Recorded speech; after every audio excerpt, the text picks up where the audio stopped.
고린도전서 3장 1절부터 9절에 있는 말씀까지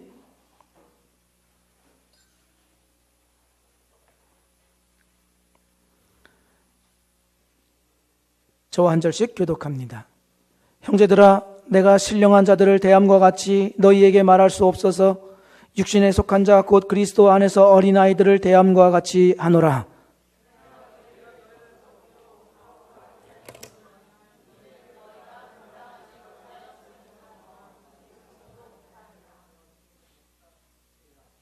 너희는 아직도 육신에 속한 자로다. 너희 가운데 시기와 분쟁이 있으니 어찌 육신에 속하여 사람을 따라 행함이 아니리요.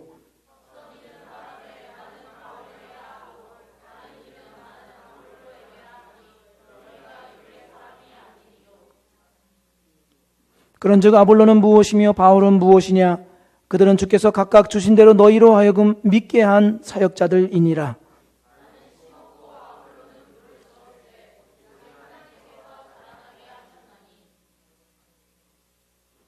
그런즉 심는 이나 물주는 이는 아무것도 아니로되 오직 자라게 하시는 이는 하나님뿐이니라.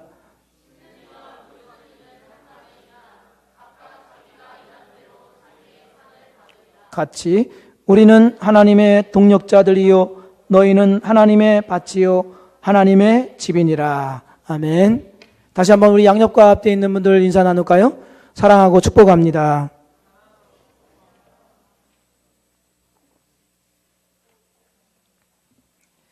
자신을 과대평가 혹은 과대포장해서는 육적인 건강이나 영적인 성숙함에 이를 수가 없습니다. 불편하더라도 자기 영육의 상태를 정확하게 아는 것이 필요합니다. 짐 박스라는 사람, 체력과 건강을 위해 가장 기본적인 운동, 조깅을 대중화시킨 사람입니다. 짐은 매일 16km씩 조깅을 하며 건강관리를 했습니다. 그런데 갑자기 그가 심장마비로 죽고 맙니다. 사람들이 놀란 것은 당연했지요. 부검한 결과 그의 혈관은 거의 막혀있는 상태였고 대부분의 관상동맥 역시 80% 이상이 좁혀져 있었습니다. 기자들에게 그의 아내가 이야기합니다.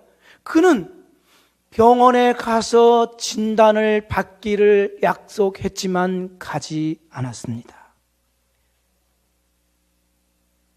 조깅하기 때문에 자신은 건강하다고 믿었다거나 아니면 이상 징후가 있음에도 불구하고 애써 모른 척 했거나입니다. 우리 역시 그렇죠. 나는 하나님을 믿고 주의를 지키고 특별하게 잘못한 일이 없기 때문에 나는 영적으로 성숙하고 있다, 성장하고 있다라고 착각할 수 있습니다. 고린도 교회 성도들은 하나님으로부터 의롭다고 인정받는 사람들이었습니다.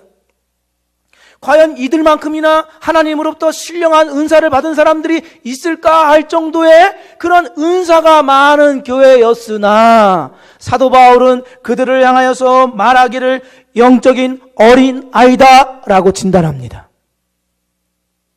그렇다고 한다면 우리 스스로가 자부하는 것으로 나는 성숙하고 있다, 성장하고 있다 라고 평할 수 없는 것이지요.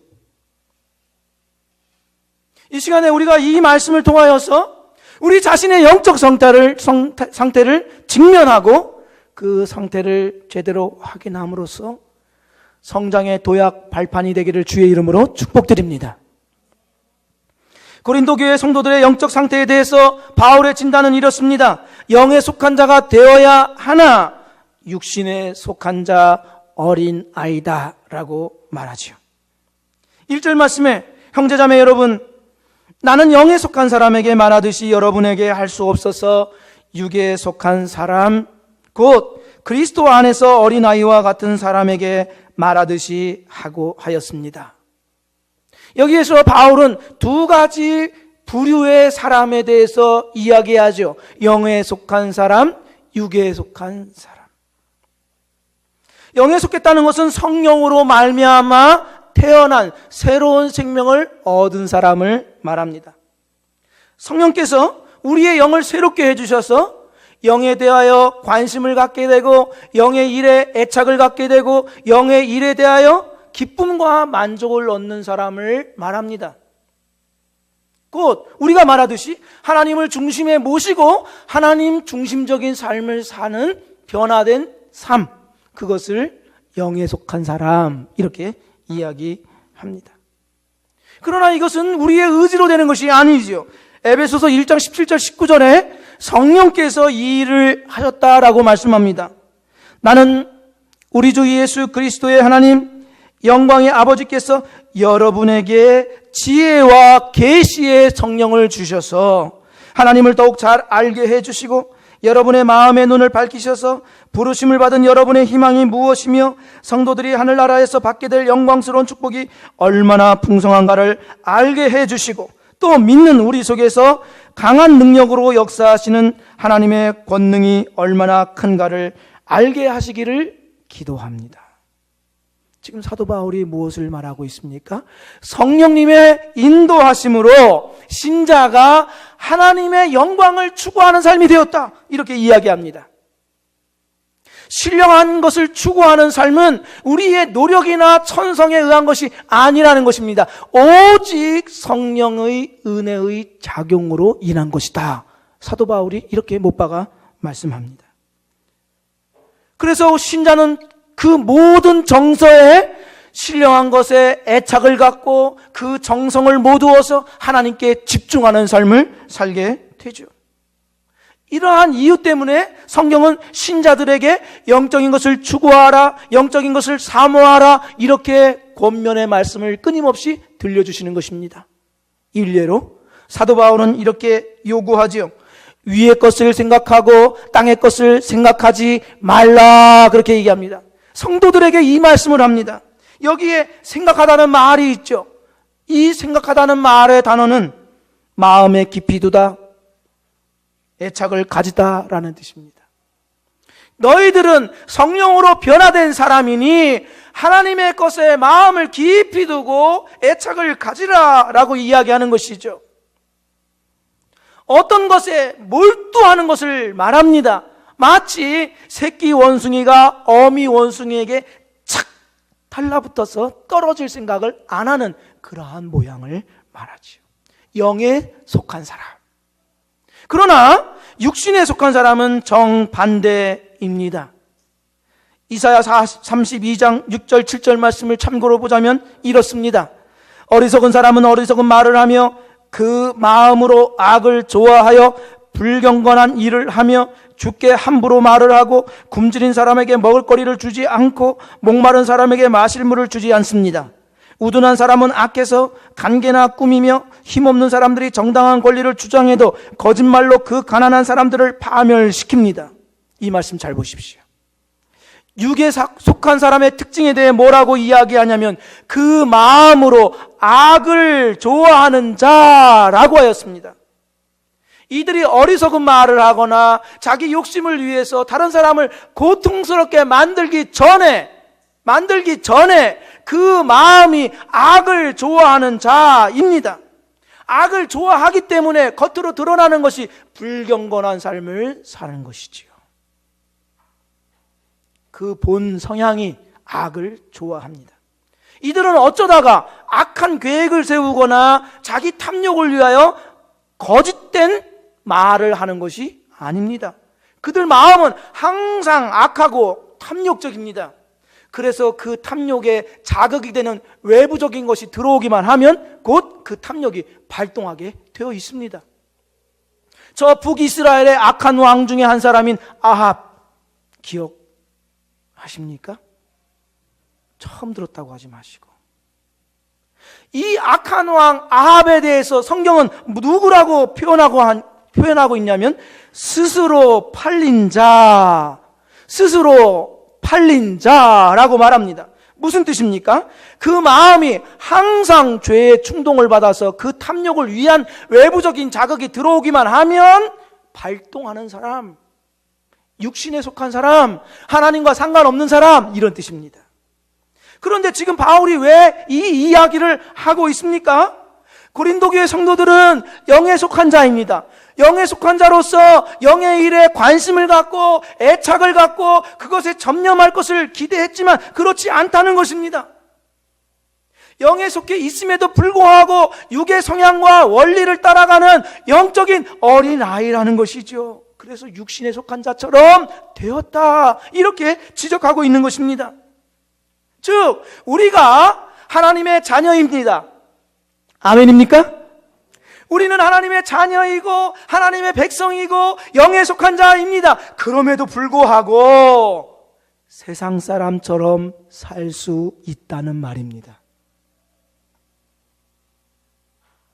이 말씀을 보십시오. 시편 115편 8절 9절 말씀에 우상을 만드는 사람이나 우상을 의지하는 사람은 모두 우상과 같이 되고 만다. 이스라엘아, 주님을 의지하여라. 주님은 도움이 되어주시고 방패가 되어주신다. 자, 글자만 읽지 마시고 여기에서 무엇을 말하는가를 생각해 보아야 됩니다. 시편 150편의 핵심 내용은 이것입니다. 내가 바라는 보물처럼 될 것이다, 이런 뜻입니다. 우상을 바라면 우상처럼 될 것이다, 그런 뜻입니다. 우리가 신자임에도 불구하고 물질적인 것에 관심을 두고 그것을 위해서 살면 점점 물질적인 것에 관심을 갖게 되고 에너지를 쏟게 되고 뇌가 물건처럼 변하게 될 것이다. 자기의 정체성과 의미를 다른 사람의 인정에 의해서 자꾸 확인하려는 사람이 있다고 한다면 그는 다른 사람에게 끌려다니며 사람들을 두려워하는 사람이 될 것이다. 육에 속한 사람.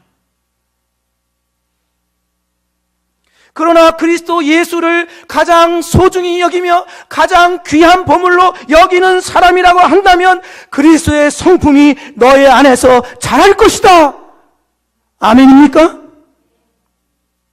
우리가 실제로 좋아하고 소중히 여기고 추구하고 닮아가고자 원하는 그것을 담게 될 것이라는 것이지요. 우리는 신자입니다. 영에 속한 자입니다. 하나님의 자녀요 백성입니다. 그러니 우리가 주 예수 그리스도를 가장 귀한 분으로 모셔 살기를 주의 이름으로 축복드립니다. 영에 속한 자로 살아야 할 이들이 육의 원리를 따라 사니 어떻게 되겠습니까? 괴로움이 많죠. 자아분열이 일어나고 공동체 불연이 일어나고 분쟁이 일어나게 됩니다. 이를 통해서 고린도 교회 성도들 영적인 어린아이의 특징을 몇 가지 발견해 볼 수 있습니다. 첫째로는 영적인 어린아이는 정욕적인 사고를 합니다. 2절 3절 말씀을 보시면 여러분은 지금도 마찬가지입니다. 아직도 여러분은 세상 사람들처럼 살고 있습니다. 무엇을 얘기하고 있지요?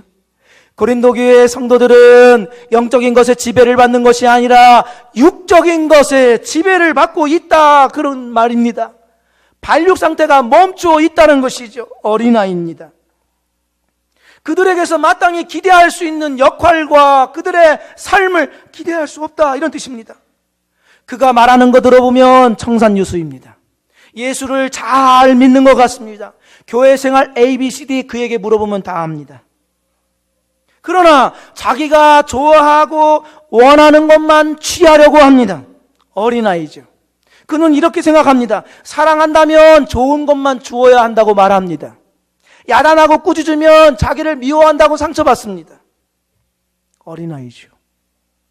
부모님한테 야단 맞으면 어떻게 합니까? 개부개몬줄 합니다. 그리고서 집 나갈 궁리를 하죠. 엄마 아빠 혈액형과 내 혈액형이 맞는 혈액형인지 확인해 보죠. 어린아이입니다. 어린아이들은 돌봄을 받는 데 익숙합니다. 다른 사람들이 자기에게 조금만 관심 없다고 느껴지면 상처받습니다. 다른 사람들이 자기가 얘기하는 거 들어줘야 됩니다. 서운하게 해서는 안 됩니다. 늘 하소연 들어줘야 되고 잘했다고 살살살살 쳐줘야 됩니다. 양옆에 있는 사람에게 물어보십시오. 혹시 너 아냐?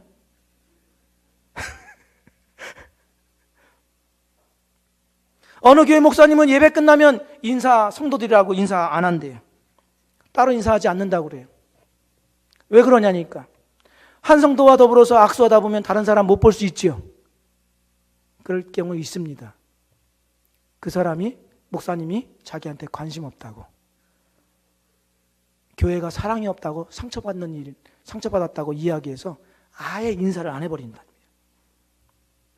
이런 사람들에게 다른 사람을 돌보는 일을 맡긴다는 것은 생각할 수도 없습니다. 성도의 신령한 교제를 나눌 수 없지요. 성도의 사귐이란 내가 좋아하고 내가 하고 싶은 것만 해서는 성도의 교제란 이룰 수가 없는 것입니다. 부활의 증인 생각할 수도 없습니다. 두 번째로, 영적인 어린아이에게는 선하든지 악하든지 둘 중에 하나만 있습니다. 중간지대란 있을 수 없는 극단적인 태도를 취하죠. 여기 3절 4절 말씀을 보십시오. 너희는 아직도 육신에 속한 자로다. 너희 가운데 시기와 분쟁이 있으니 어찌 육신에 속하여 사람을 따라 행함이 아니리요. 어떤 이는 말하되 나는 바울에게라 하고 다른 이는 나는 아볼로에게라 하니 너희가 육의 사람이 아니리요. 고린도 교회는 분파주의적인 성향을 보였습니다. 바울파, 아볼로파, 게바파, 예수파, 이렇게 파로 나뉘어서 서로 싸웠습니다. 이들은 이렇게 말합니다. 내가 주류다. 너희들은 다 비주류다. 뭐 아니면 도이다. 내 편이 아니면 적이다. 이렇게 얘기하는 것입니다. 내가 좋아하는 사람이든지 싫어하는 사람이든지 둘 중만 있습니다. 어릴 때는 뭐든지 명확해야 되죠. 그렇지요. 명확해야 됩니다. 그래야 납득이 되고 따를 수 있습니다. 그러나 세상에는 명확하지 않는 것들이 너무 많습니다. 직장생활 들어가신 분들 아시죠? 나는 그 일만 하면 되는 줄 알았지요. 그 일만. 그런데 그 일만 해서는 안 됩니다. 명확하지 않습니다. 선과 악으로 나눌 수 없는 것들도 너무 많습니다. 못마땅한 것도 있지만 끌어안고 함께 가야 할 것들이 너무너무 많습니다. 대부분이죠. 갑으로 나눌 수도 없고 선과 악으로 나눌 수도 없고 내 편, 너 편으로만 나눌 수도 없습니다. 이 교회가 단점이 있으면 저 교회도 단점이 있습니다. 그렇죠. 우리 교회 좋은 줄 알지만 우리 교회도 단점이 있습니다. 그렇죠. 완전하지 않습니다. 죄인들이 모여있기 때문에 완벽한 교회란 있지 않습니다. 다른 교회 가봐야 똑같아요. 특히 정의로움에 불타오르는 사람일수록 자기 교회가 없습니다. 왜요? 이 교회 보니까 단점이, 그런 사람들 눈에는 또 그게 기가 막히게 보여요. 저 같은 사람인데 기가 막히게 보여서 곧 실망해버립니다. 단점이 보이면 주님께서 사랑하라는 신호인 줄 알고 더욱 사랑하는 은혜의 통변자가 되기를 주의 이름으로 축복드립니다.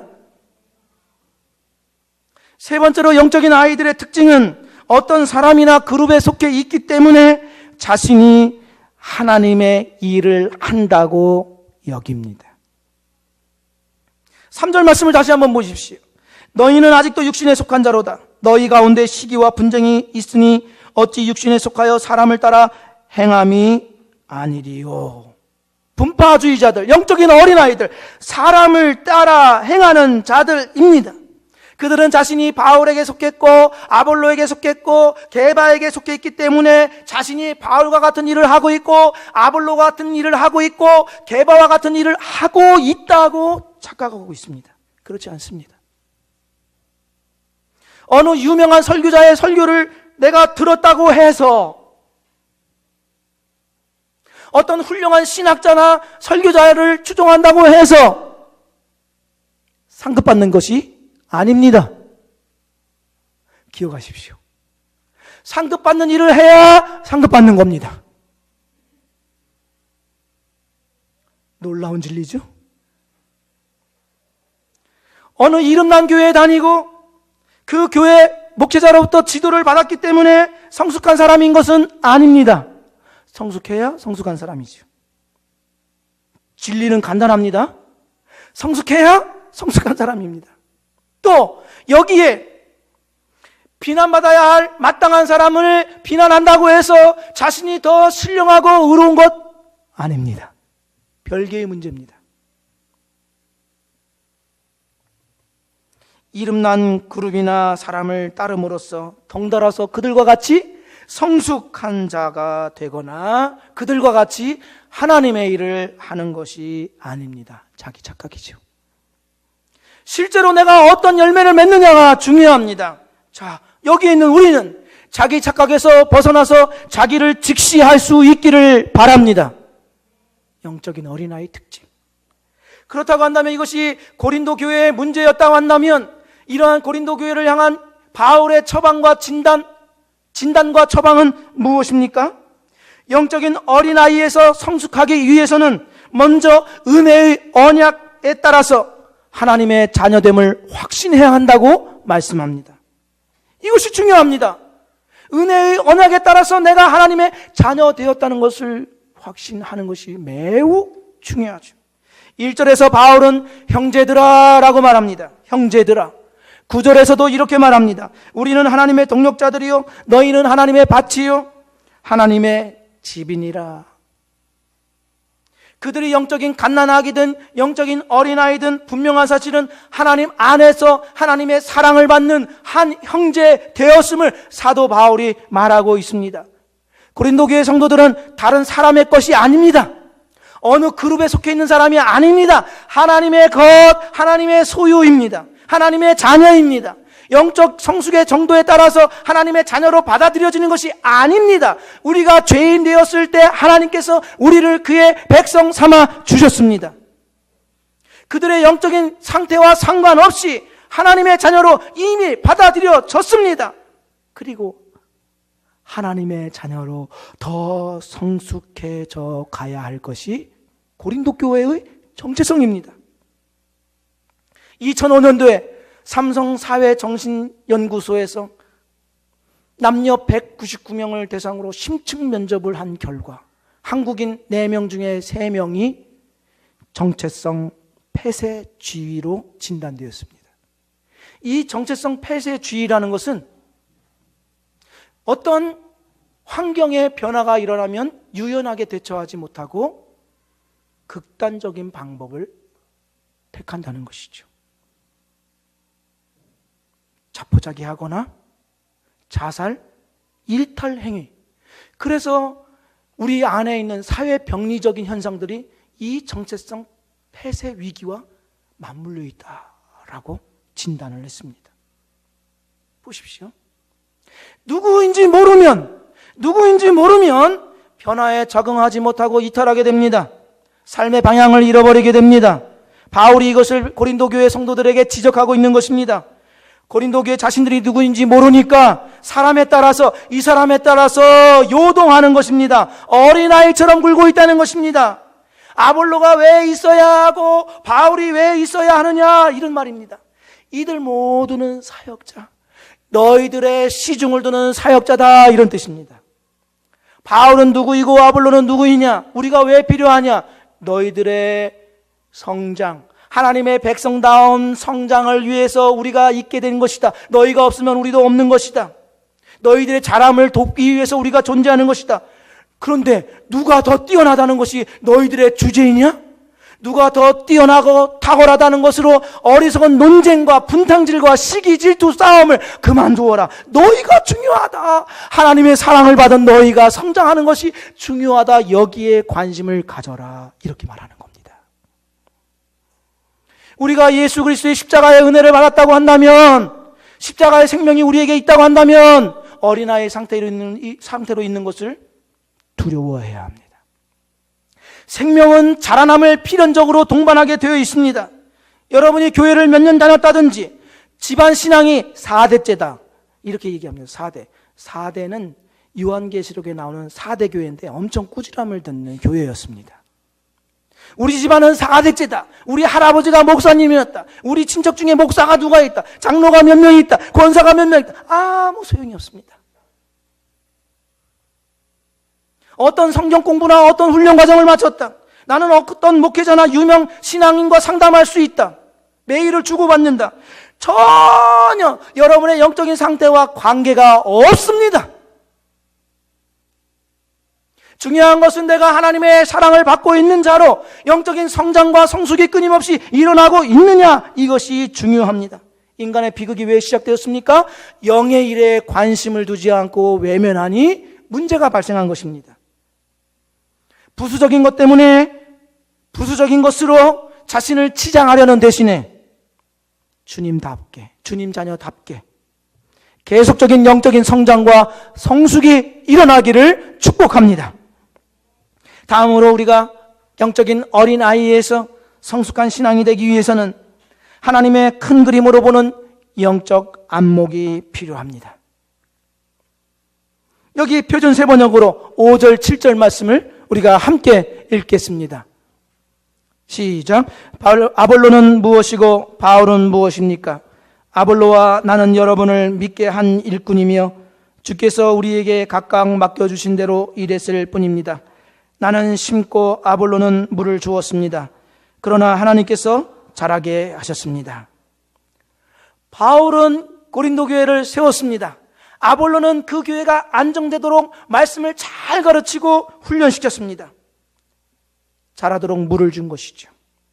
이들은 역할은 다르지만 하나님께서 각각 맡겨주셨다라고 이야기합니다. 그들 모두는 하나님과 신자들을 위해서 일하는 일꾼입니다. 같지 않기 때문에 틀린 것이 아니라 다른 것입니다. 그 다른 것은 하나님 안에서 하모니를 이룹니다.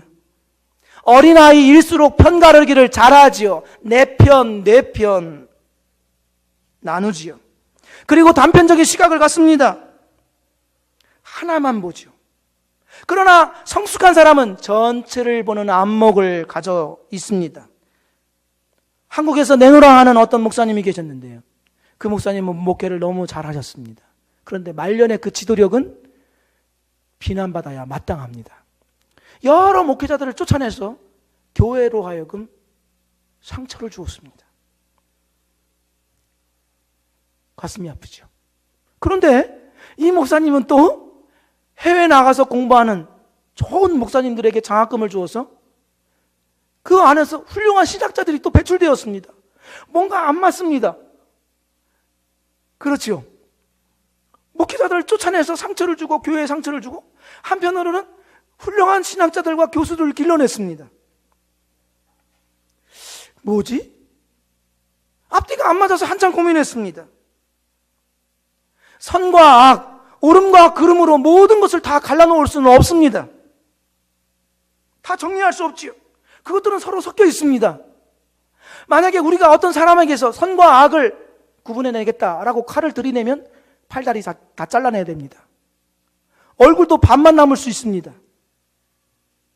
인간의 악감을 모른 척 한다거나 분명히 고쳐야 할 것인데 어쩔 수 없으니 내버려 두자라는 그런 뜻도 아닙니다. 우리 안에는 다 이중성이 들어 있습니다.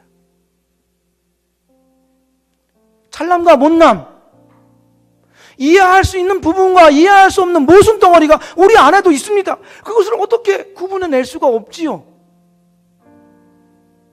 어린아이들은 이것을 자꾸 구분해내려고 합니다. 잘못된 것을 고치는 것, 그것을 말하는 것 아님을 알지요. 그러나 하나님이 주제자이십니다. 교회의 머리이십니다. 우리의 주인이십니다. 주님이 다스리십니다. 때때로 우리는 좋지 않게 보이는 것을 통해서 더 좋은 것을 발견할 때가 있습니다. 때로 우리의 인생이 돌아가고 장애물과 같이 여겼던 그것을 통해서 나는 더 높다란 가치를 발견하는 성숙함에 이르게 됩니다.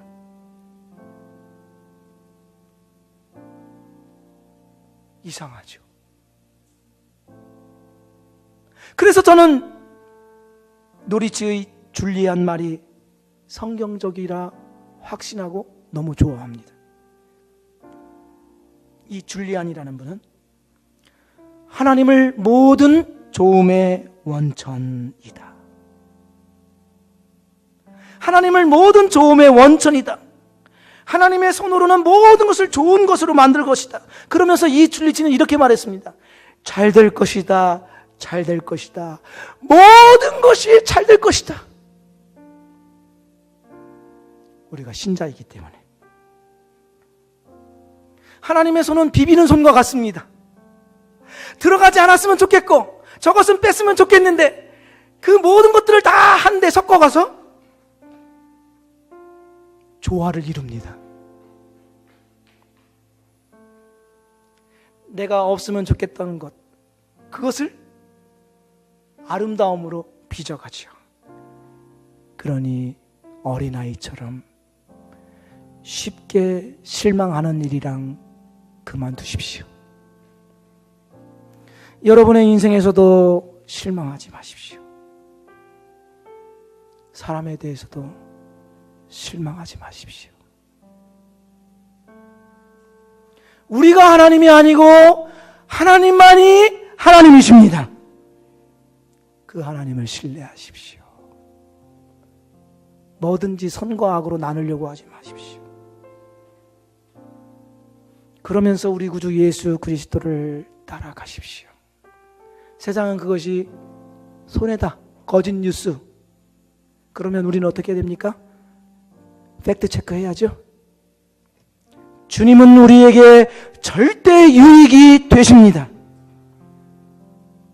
주님에게는 선한 것만 나오니 우리는 믿음으로, 때로는 불분명한 상황에서도 주님만 따라가는 신자 되기를 소원하는 우리 모두가 되기를 주의 이름으로 축복드립니다.